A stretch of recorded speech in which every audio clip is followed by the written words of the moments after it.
Okay, on that note, we'll be starting today's session, which is the 16th episode of the Discovery for People Managers initiative that we have started some months back.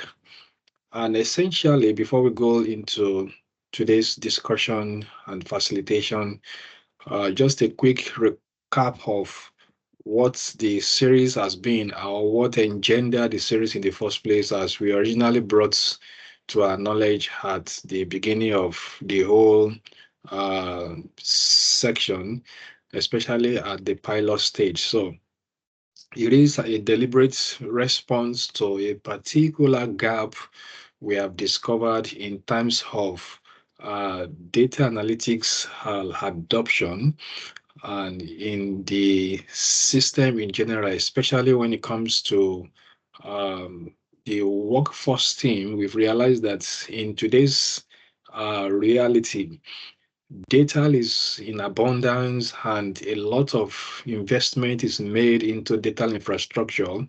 But it is one thing to have data abundance, but it is entirely another thing to have the capacity to deal with the data. So there is data in abundance, but there is scarcity of insight or scarcity of ability to interpret those data.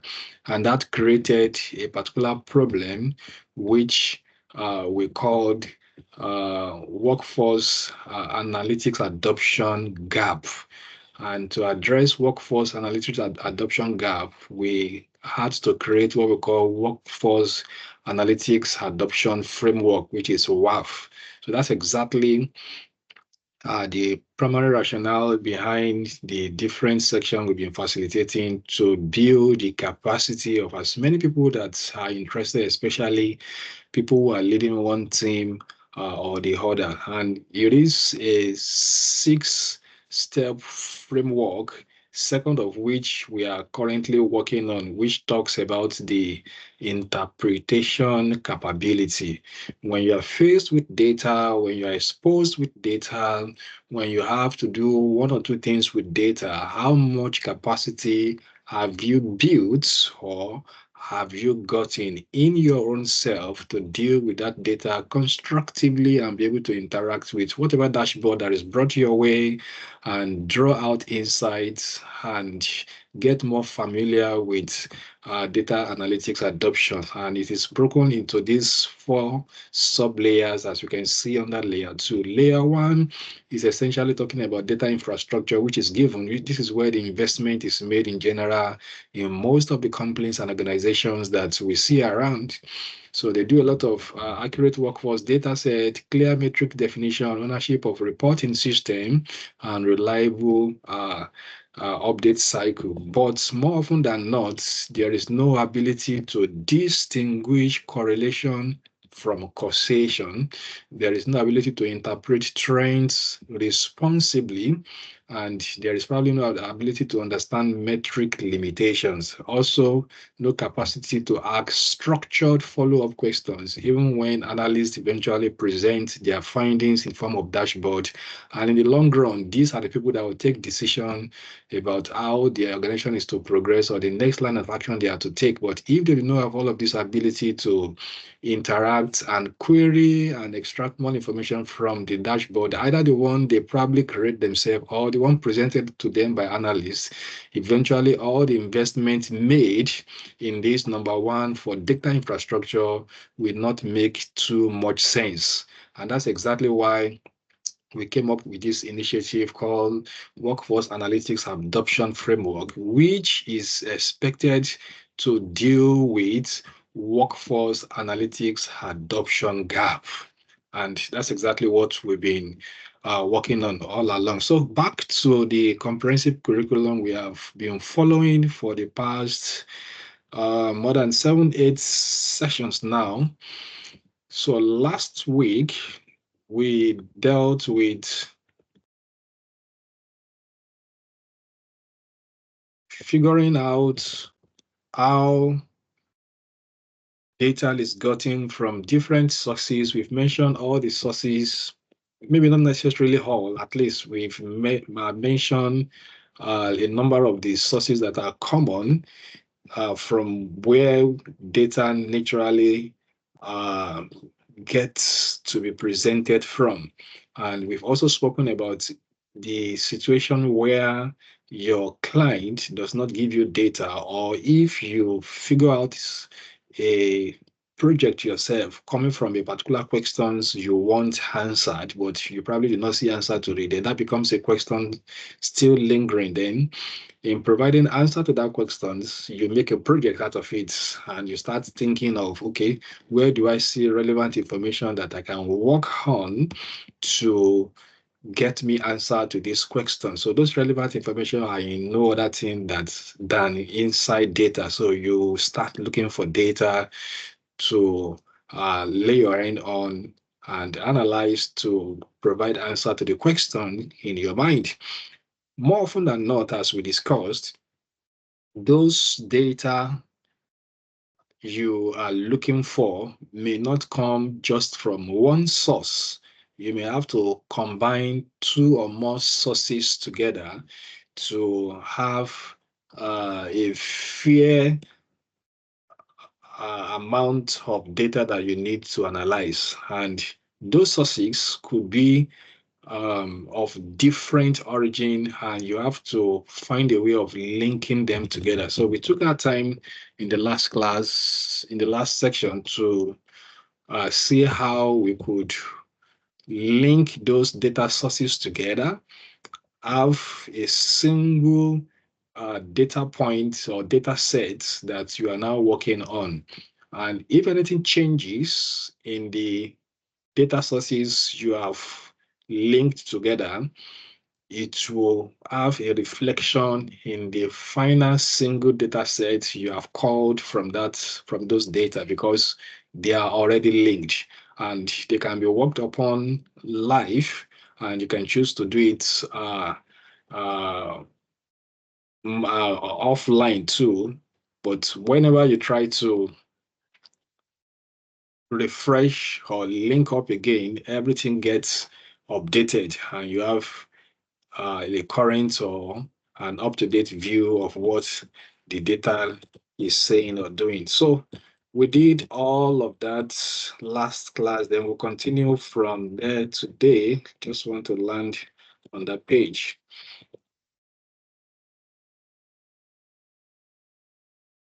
So don't pass this, don't pass this. Yep, pass this too. Yeah, we did this. Okay, we are done with this. Yep. Yeah, this is where we started from in that class. And we spoke about explaining sources of data used in data analytics. We explained types of structured data file. We explained types of unstructured data files, configure data according to analysis requirements, sources of data, like I've said, we mentioned all of this, and we also spoke about the use of Kaggle or GitHub for people who are more tech inclined.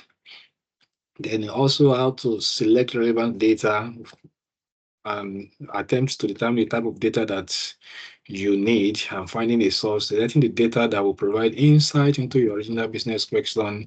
Then also getting some questions to guide your data selection. We deal with 6 of them, and combining relevant data in Excel. So that was the one that require linking data from multiple sources and make them to be in sync, consolidating them from several workbooks which we have done. So you can, if you are joining today and you probably missed last week's session, you can see what we discussed in that particular session and how to follow the different steps we explained there. Then today we'll just be building on those things we did in that class. So we move straight to the 2 different categories or dimension where whatever data you are working on is divided into. So Data could be static and data could be a streaming data or could be streamed, as it were, like the one we put into practice in the last session. We were dealing with it in such a way that even if the data is being updated or added to in real time, so long we are refreshing at our own side, the update will be reflecting, and those new data will also be adding to the analysis. So one can go ahead to now uh, differentiate or segregate based on some criteria, either date or period or some other things you can use to differentiate. But at least you have access to those data as they are being collected and imputed in real time. But that is not the only category of data that we can find ourselves or we can lay our hands on. So analysts generally work on these two type of data. It could be either static or it could be a streaming data. So when the data is static, then it is only received and stored before the beginning of any analysis. For instance, your client reaches out to you, tells you the questions you want to be answered. He cannot answer the question directly himself, but he has available data that somebody can work on and help provide answer to those questions. When those data are sent to you directly as a copy of a file and you receive it and store it somewhere else, then take your time to go over it and start making analysis. Such data is static. That data is not connected to any live source that new entries are feeding into. If, on the other hand, each event is processed and analyzed as it is received, and subsequent results are used or stored, that particular data is called a streaming data, meaning that as you are analyzing the data, additions that are entering the original data set storage is also reflecting or adjusting your own calculation or analysis at your own size. The data you're working on is a streaming data, and more often than not, you notice or you get to know that you're working on such data when it is a live or cloud connection you are doing with the data source that was presented to that particular person. Now, uh, leaving those two data category now, what are the existing data types? So this is also very crucial for us to know. By the time we move from Excel and we get to, say, SQL and probably um, maybe Tableau or Power BI, we will see the importance of these data types and formats.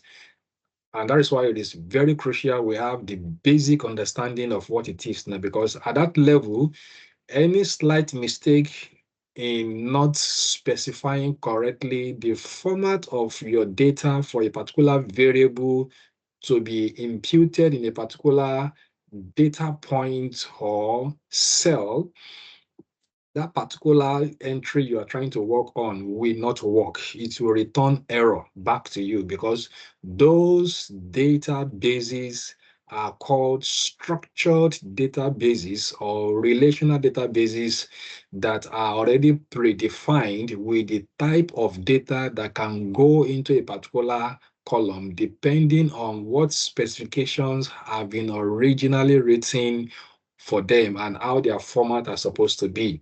So, since data sets used in a particular analysis can come in different sources, it can be one source, two sources, or more than that, they are likely to have different data types. Because they're having different data types now, the analyst has work to do in unifying the data types because you cannot work on different data types for a particular single column in a data set.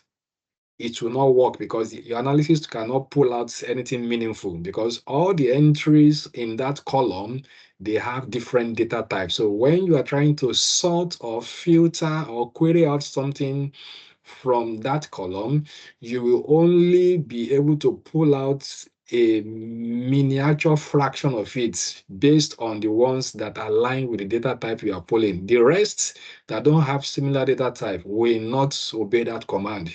Eventually, your output will be inadequate and a misrepresentation of the reality in that column. So, what is the rule of thumb? The rule of thumb is that everything in that column must have same data format and type, such that when you filter, there is no obstacle or hindrance that will be preventing any other entry in that column to obey the query or the command you are issuing. So, as an analyst, when you receive data, especially from different sources, you need to look out for this reality. Okay, this particular column talking about order quantity, let me just scan through and see if all entries appears to align the same way manually, or you can just use a filter to quickly check. You will see that probably some are written in different ways. Some have some little space before the first letter or the first figure in that particular entry was written, or some have some very funny differences in them. All of these are expected to be spot and dealt with before you can consider your data well prepared, clean enough, or ready for analysis. So it all boils down to ability to know that there are different data types. If in a particular column you have integer, you also have what we call floats. I'll tell you what float means. Those two data types cannot be in a single column. A single column needs to have just one data type. So for those who know, I'm seeing in this is a decimal number. This is also a whole number. It is going to skew my analysis in the long run. So I need to either convert all of them to either whole numbers integers or decimal, as it were, such that when I'm querying, all of them will obey the query willingly without anyone pushing back. And as a result, I will get all what I need from that column or set of columns or in the entire data set that I'm working on. So that is why it is very important to spot all of those things out. So when you are working with more than two data sources, you should expect it especially, and those differences in their formats, in their types are not going to be compatible. So it is important for you to have this at the back of your mind and have the ability to convert a particular data type to another such that you have a uniform data type or data format in your column and across all the columns and in the entire data set that you are working on. So what are these data types and how should we look out for them? Number one, we call some string. So a string is a set of data that has a combination of uh, generally as text. It's more like the annotation side of your data set. So in that annotation side, maybe you are trying to give more meaning or more instruction or more information about what that data stands for. So generally they combine both text and numbers because they are trying to make an illustration. So they are not, more often than not, used for a calculation, except if a unique analysis requires that, and you probably have to convert those letters back to number because you cannot do calculations with letters. Whatever letters you have, for instance, if 2 is written in words, those are letters, and I need 2 to be in figure for me to be able to do calculation. Then I will have to instruct the data sets or the database rather, using the necessary queries to convert those letters back to numbers so that alignment can be across the entire column. And when I need to make calculations, that calculation can quickly flow with the numbers. So string generally are texts. They are just giving you a combination of both letters and numbers. So most of the time, these are easily used when using Python for analysis. I wish we can be fast enough to get up to Python level, even though it's not part of this first curriculum. It's another very advanced data analytics tools that I would love to also touch.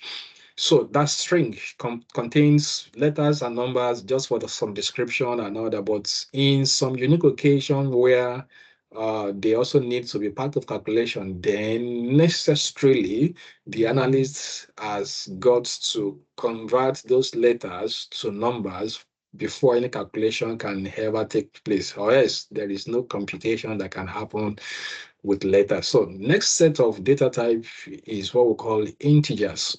So generally integers are whole number. You are rounding off from decimal places to the nearest whole number. So you are actually moving from decimals to integers. So they are number that do not include decimal. They are opposite decimal. So it may not include, and sometimes it may include negative number. It may be 1, 2, which are the positive, and it could be -3 or -5, depending on the kind of uh, analytical tools you are using and the programming they use to construct that particular application. It could consider integers as both positive and negative, but generally they are first all positives. What other one? Yes, float, or what we call floating point. So floating point or float generally are types of data that have decimal points or they are in decimal.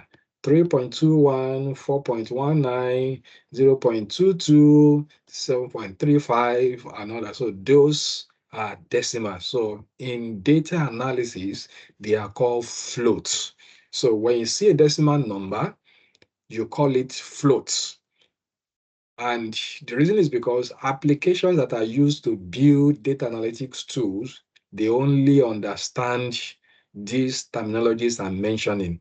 For instance, the one we did before, which is integer, we use int to denote it, int. So the moment you type int in a particular code, that program knows that you are specifying that the type of data that must be inside this block or cell or in this data point, that type of data must be nothing else but integer.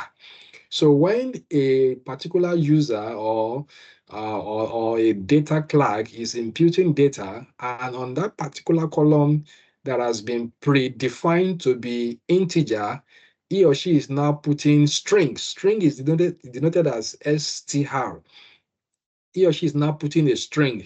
In an attempt to submit it, that submission will not go through because the submission has not conformed to the predefined configuration for that particular table.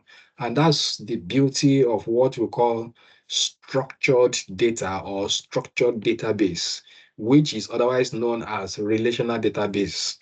They have been predefined with the type of data, the format of the data, the length of the characters of words that must go into it. If you do lesser than the length, it will not go.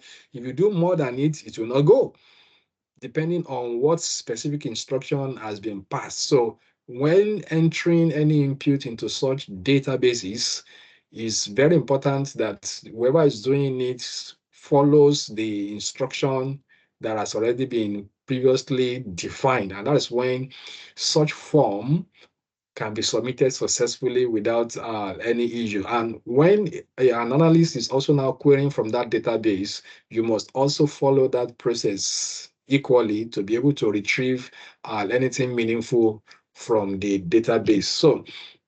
So floats, decimal numbers are called floats. So you can define or instruct the database that, okay, this particular column or this particular cell should only receive a float entry. If the person imputing puts anything different, it won't go. It will not accept it. It will give a complaint or a dialog box complaining that that particular data type is not valid for that particular table and it has to be changed. So what other data type do we have? We have date and time. And for date and time, this is a common discrepancies, I would say, because the date format from one country to another differs. For instance, a particular country writes their own date as maybe year first, following by date, then followed by day. If you are now imputing something in a database designed by the protocol in that country and you want to write dates, and your own understanding of dates is to write month first, to write year, and to write day, the system may accept those numbers because they are just numbers, but it will consider them in their own format. And the understanding gotten from what you have imputed will be different from the reality of that data. And that is a major danger because date stamp, or what we call time stamp in data analytics, is very important. The time this data event took place, if it was mistaken for another time in the record, it will misrepresent and mislead whoever is going to use that data eventually. Because if you are to query data out for a particular month and dates were not correctly written because of date format discrepancies, then you will have mistaken data for February 2024 and consider it as January 2025 because those dates will not align. And whatever information or insight everybody is drawing from that will not really represent reality because you are talking about data meant for a particular period and you are assuming it is for a different period. That is a serious error in analytics. And that is why we need to know that, okay, there are different date formats. Some people are write day, month, year. Some people write, I mean, some country write year, month, day, and some month, year, day, or month, day, year in any way. So understanding what date format that particular data set comes from will give you an understanding, okay, this is the original date format this thing comes from. But in this scenario that I want to use it, their own date format or the system configuration upon which I want to place this data accepts or has a different date format. So you have to convert it to the date format of that system so that that system can see that date as it actually occurred and rewrite it in its own way. Same thing goes for time. Time could be written in two different ways. Generally, there is a 24-hour time format, and there are some countries that they consider their own time from 1 to 24 hours. There is no break in between. So you have 1 a.m., 2 a.m., 7 a.m., 9 a.m., 10 a.m., then 12 a.m., which is midnight. After that 12 a.m., instead of them to start all over from 1 again, they continue from 12, 1300, 1400, 1500. So 1300 in that country means 1 p.m. in another country. So 1300 in a 24-hour time format means 1 p.m. in a 12-hour time format.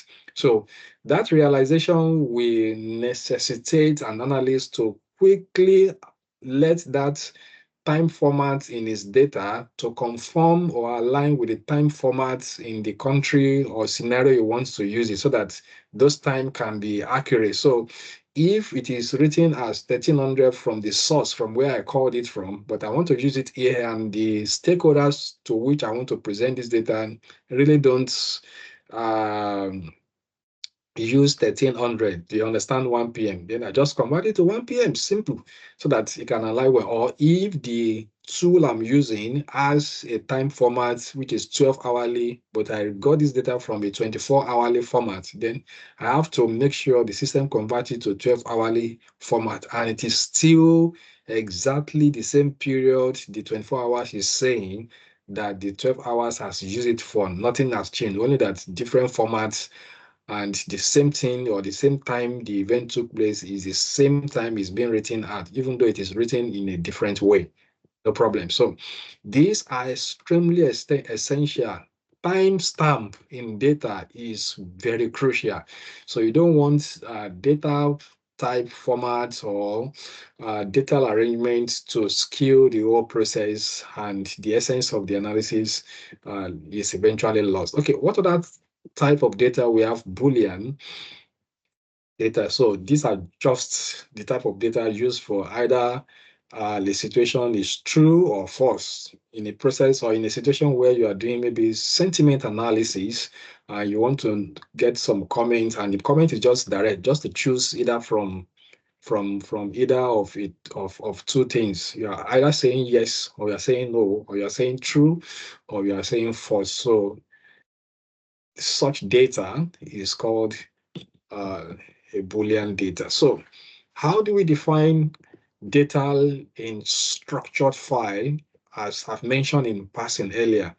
So data in structured file, they are imputed and they are maintained in defined field within an observation record across a role in a particular database. They can be easily queried, they can be easily classified, they can be easily analyzed by a computer because it is now in rows and columns, and computer can easily figure out what rows and columns are and identify data points in such a data set. So in doing that, it also helps computer to build or figure out what sort of trend or relationship exists between different aspects of the data sets that is in question. For instance, if it is a spreadsheet where you just have a data set and everything is properly imputed already, the reason why it is fast to query or analyze anything from that is because those rows and columns, as we discussed in previous classes, helps the computer to quickly execute whatever instruction you are giving to it, because it will find it pretty hard to miss anything, especially when they are already defined in a cell. And when an active cell is being referenced, it knows where exactly it's going. It can quickly pick it up, relate it to what other areas you want the computation or calculations to happen, and that can be easily executed because there is a structure format already predefined. And it is this same format of spreadsheet that the traditional database were designed after or were patterned after. And these traditional databases are called relational databases. For instance, when you complete a form online with your details, probably such as your name, your address, you have successfully created a structured data, because while writing your name, it's giving you a text field to put your surname different from your first name, and another text field for maybe middle name if that particular configuration allows that. And that is how all entries from people, so it will guide everybody. This is where you should put your surname. If you choose to put your first name in where surname provision was requested, it will assume that is your surname, and that's how it will take it in. But if you check in at the back end of the database, it will align all the people's surname in the same way, because that is how those data are collected. They are collected structurally, so nothing, it is hard to mix up anything there. And that's exactly the beauty of structured database. But as things are growing and technology is coming every now and then, we now have what we call data tsunami. So it has now become pretty difficult for the data science industry to maintain only structured databases. And that is what gives birth to another data format different from this structured file, which we are going into very soon. So the database may dictate the way and format you impute an entry such that the computer can pick that entry fast and can execute whatever instruction you want it to execute. Now, still on the structured database, which I've already likened to us as also being called what we call relational database. The reason why that word comes relational is from the word relationship. So it's very easy for a structured database to create relationship. In a database, don't forget, a database is a collection of several data sets. It all began from a variables, and when you are able to give value to a variable, it becomes an observation. When you are able to give value to an observation, it becomes a data point. Every data point can be seen or can be considered to be a record across a row. And when you have multiple of those rows, then it becomes a data set. When you have as many data sets as possible, then that collection is called a database. Now, in a database, you are having different data sets that are talking about different things of the same thing. For instance, it could be a sales database, and in the sales database, you have a little fraction of data sets talking about the transaction, about that sales transaction, but uniquely to different. For instance, I can just be telling you the order quantity or the customer segments or the customer location or the different things that are attached to the customer or the different characteristics of the different products that the customer has ordered.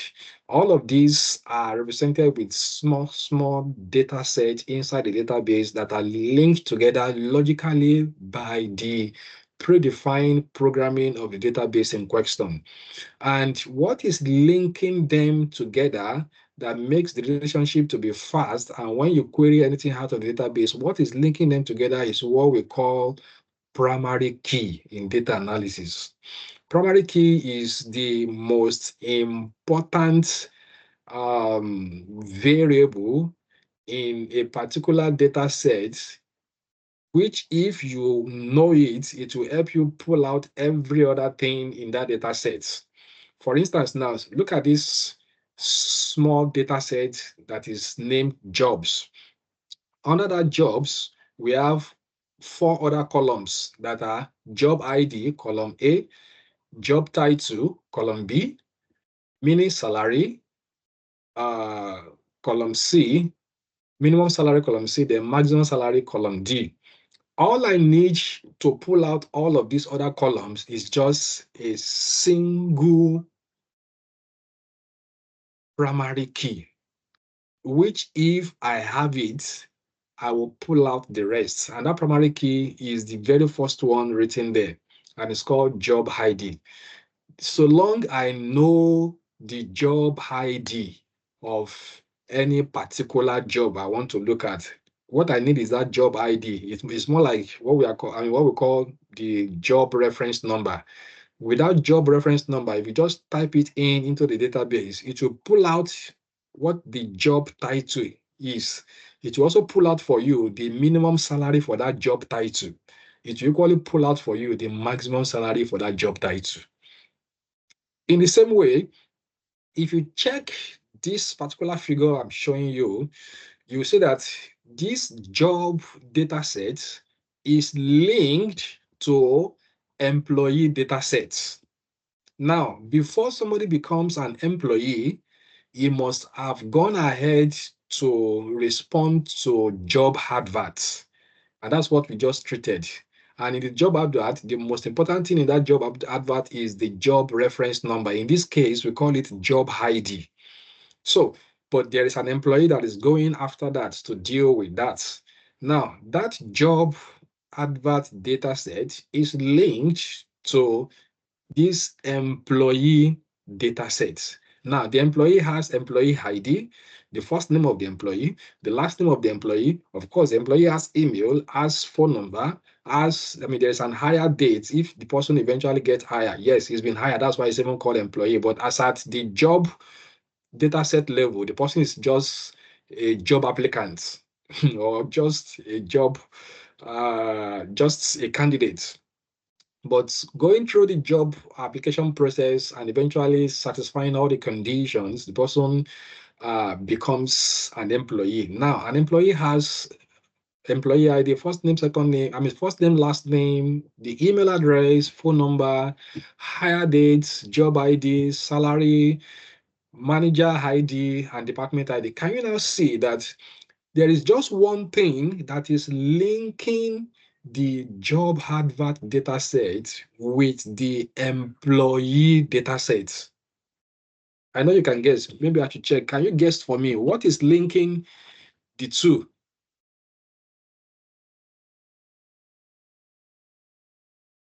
So what links the two of them is just the ID in the first one, which is the job advert data set, and that is job ID. By the time you check very well, you realize that that job ID is also appearing in the employee's data set. So that is the primary key linking the two data sets together. In the same way, the dependent data set is linked to the employee data sets, meaning that an employee definitely will have dependents. Now, the dependents will have dependent ID, first name, last name, relationship, then employee ID. So what is linking the dependent data set with employee data set is the employee ID, because employee ID appears in the dependent data set and also appears in the employee data sets. In the same way, there is department data sets having department ID, department name, and location ID. So there is something that is linking department data set with employee data set, and that is department ID, because we have it here and we also have it in the employee data set.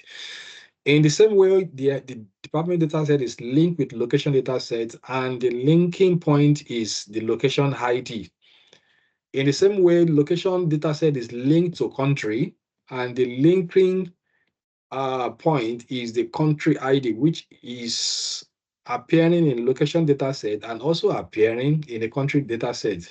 And finally, the country data set also links up with the region data sets through the region ID. So that is exactly the logical sequence of relationship that exists in relational database, and that's how all the different fractions of data set are linked up. And when you're doing any querying, you may be querying just one data set, but it can pull out outputs from all the attached data set. I can say, okay, I want um, dependent that has an employee, that's attached to an employee who is in a particular department. So that dependent ID will go into the employee data set, pull out the relevant information that I have specified, and bring all of it out in another separate data set on its own, just to answer the query I've issued. So what are the characteristics of structured data? Well-defined and organized structure, it can be stored in tables and columns, as I've mentioned. The content and format of the data is also documented. It can be organized into files, records, and some field. It can be searched, it can be sorted, it can be queried. Input controls can reduce the possibility of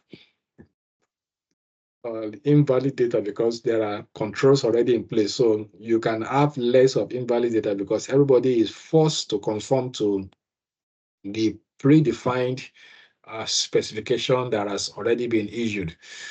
Now going straight to unstructured data. We are done with structured data. So how did we arrive at unstructured data, and what are they all about? Then that leads us into big data and decision making, unstructured file, and what have you. So generally unstructured data are data you cannot put I mean, that do not come in rows and columns like relational database I just explained or structured data I just explained. So unstructured data, as a result of the data tsunami I referred to earlier, because now in this technological age, we now have Internet of Things. There are billions of devices. We call it IoT devices, Internet of Things devices, a lot of devices connected to the internet these days. So they are all generating data. But the data they are generating are not necessarily in rows and columns, just like we have in the traditional database called relational or structured database. So, for instance, data are generated in terms of audio, in terms of video, in terms of different signs and signals, sensor devices, and all that. They are all generating data, but they are not structured data. And those data are not stored or kept in the traditional database like we used to have in relational databases. They are today kept in a place called data lakes. So that data lake is where they will first land, then some other processes are put in place to extract from them and consciously start putting them little by little into structure format that can now relate with traditional database that we have. But by default, they cannot even get into rows and columns because of their format. How do you make a video file to be in rows and columns? It is impossible. But most advanced countries have gone a step further to launch into this unstructured data, which we now call the source of big data. That's exactly where the concept of big data comes from. So big data is an offshoot of the different activities of man that are being captured by technology and devices and generate data. But the data they are generating are not in the regular or traditional format, but they are still data. So we still need to capture it. And that's what makes data to have gone out of the roof. The volume of data we now generate these days is completely out of the roof. And that's why the concept of big data is applied to all of those things. They come from Internet of Things. As we are talking, there are billions of data sets being generated all around different things, and they are stored firstly in data lakes before they can be further disaggregated for other storage databases. So that is structured database, and that is big data. And in making decision about them, they first need to be captured very well, like I've said. And the way it has been, especially in most advanced countries, for instance, see traffic cameras. Traffic cameras um, capture data, but does not capture data in rows and columns. They capture data in terms of images of traffic law offenders, those who probably do not wait at red lights or um, are over speeding, because we also have speed cameras in those places, and there are devices capturing all of those activities. And those devices, as soon as they capture those data, they of course move it directly into a particular repository where there are available people working on them to process them further to make them get well prepared for analysis by anybody that wants to work on it. So that is the step further most other countries have gone into. So they have taken advantage of all forms of data that have been generated, and they are working on them to extract insight from it. Unlike some other countries that they have not even successfully finished using their relational database content, let alone creating more provisions to capture other forms of data and still bring them down and break them for more processes that they can be made to become more useful. So for relational databases, the programming language that is often used to extract information from it is what we call SQL, which we also have in this course later on. So SQL is structured query language, but for unstructured data, SQL cannot work. So what is used to extract such information from them are called NoSQL. It means non SQL, non-SQL databases and lakes. That is where they are being stored before they can be further processed and broken down into what an average analyst can now start working on or making use of. So another way of assessing unstructured data is through web scraping. There are several billions of websites, so there are web scraping tools that can just navigate website. We also call them web crawlers. They can extract information across websites in different format, and they may not necessarily bring out the outputs in terms of rows and columns. It could even come as a CSV file, which is comma separated uh, values, but that can be further converted into rows and columns that can be more useful to an average analyst, and they can work on it. So another way of assessing unstructured data is through APIs, and that is called application program interfaces, which most of these Internet of Things I mentioned also use, and they uh, make some inputs or attractions from them. So now we move to what we call data preparation, and which is still part of what we are doing. And for data preparation, we are going to deal with, okay, why generally do we have data looking dirty, or why are data dirty? What exactly is ETL, also known as ELT? It could be used interchangeably, but the three of them still means the same thing, even though the arrangement of those processes, one comes after the other one comes after this, depending on the country and the final objective the person wants to achieve. So ETL and ELTL is used as acronyms for three set of things, which is extraction, transformation, and loading. So extraction is to gather data from multiple sources and collecting them into a single format for analysis. Those sources could be CSV file, could be XML files, could be flat files, could be a NoSQL file.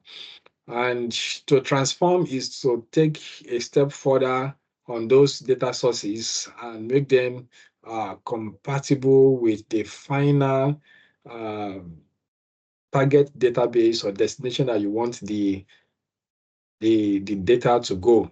And that transformation needs to happen on them so that they can be compatible with that destination databases. So it could require some aggregation, it could require some sorting, it could require some unification, and just making things to look normally before you move into validation and all that. So after extraction, transforming, then they can now be loaded. They can be loaded into the appropriate database one want them to go. But another process may load before transforming, expecting that the final database or the final destination will eventually transform.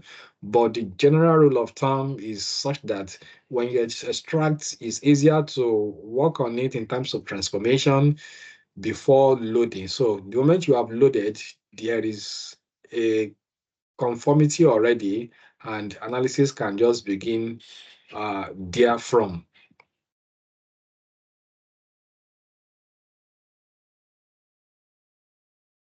So that is the processes we need to go through in further preparing and getting data ready for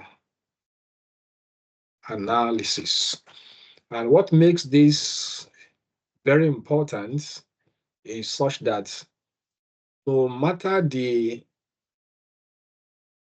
analytical capability you have as a data analyst or somebody trying to draw out insight from data, the most critical aspect of data analytics process is this thing we just finished, preparing and cleaning data.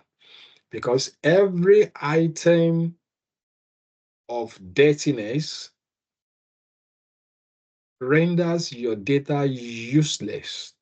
And if one is analyzing a dirty or a contaminated or compromised data, then the final insights or information you'll be drawing out of that analysis will be useless because it will be misleading.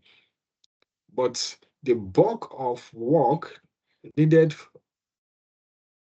to be done by data analysts is resident in this level, where you are ensuring that the data you want to base your calculation on, the data you want to base your analysis on, the data you want to base your advice and insight on is a true reflection of reality.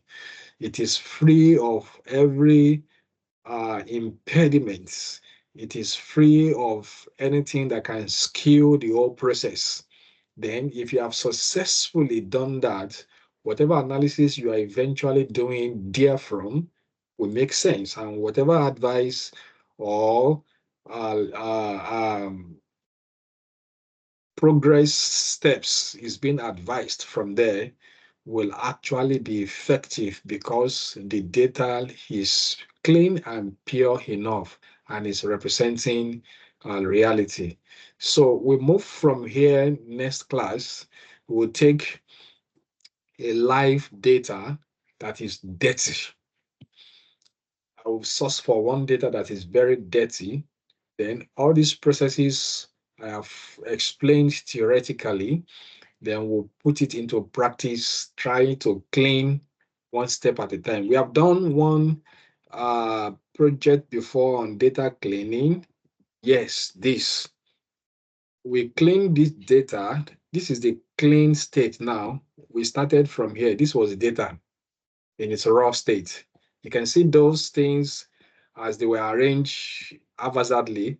See spaces at the beginning of some of the entries. Now imagine if this data has 2,000 entries and they are all recorded in different way like this. See, some is having small letters in some entries. Some is having the letters in uppercase. Some is having the letters in lowercase. Some is having dates aligned to the left ear. Can you see these dates aligned to the left ear? The other dates are aligning to the right, other aligned to the left. There is no query you want to give on this column that will be true reflection of the entire column because all the entries there are not standing the same way and their format differs. That's exactly what I was explaining theoretically. So I'll get a dirtier data by next class, and we will work on the data repeatedly in that class till everybody gets the process very well of how to apply different steps to clean data. We are just 2 minutes to the end of today's class, and I will welcome questions or comments if there is any. Thank you.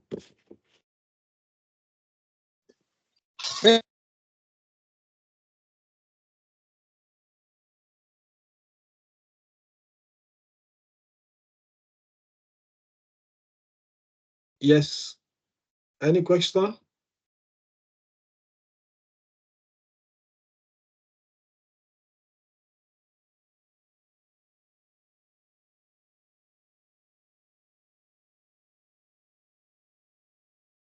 Okay, so that is pretty much straightforward then.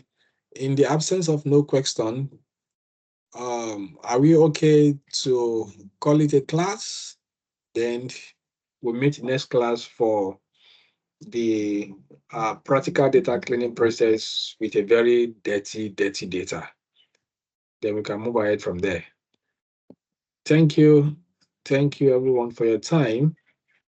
We'll see again in the next section. Have a wonderful week ahead and bye for now. Thank you. Thank you. Thank you.